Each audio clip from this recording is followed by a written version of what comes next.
Hello student, आपके सामने लिखा गया दो चर रैखिक समीकरण से ये सवाल है और आपको यहाँ से ये कुछ तथ्य बातें आपको जानना ज़रूरी है।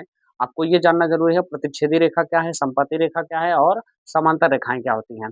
कब? कब के लिए है ये दो चर रैखिक समीकरण के लिए 2 इक्वेशन अगर आपको पता है तब। इसके लिए क्या है आपको देखना पड़ेगा प्रतिच्छेदी रेखा में क्या होता है, अगर प्रतिच्छेदी रेखाएँ एक-दूसरे को किसी बिंदु पर प्रतिच्छेद करती हैं, तो उस प्रकार के समीकरण को हम संगत समीकरण कहते हैं और उसका हल जो होता है वो अद्वितीय हल होता है। कौन-सा हल होता है? अद्वितीय हल होता है। और इसके लिए क्या होता है A1/A2 does not equal to B1/B2 और दूसरा है संपाती रेखाएँ। संपाती रेखाएँ के लिए समीकरण जो होता है वो A1/A2 बराबर B1/B2 बराबर C1/C2 और ये समीकरण जो होता है वो संगत समीकरण होता है और इस समीकरण के जो होते हैं अपरिमित रूप से अनेक हल होते हैं।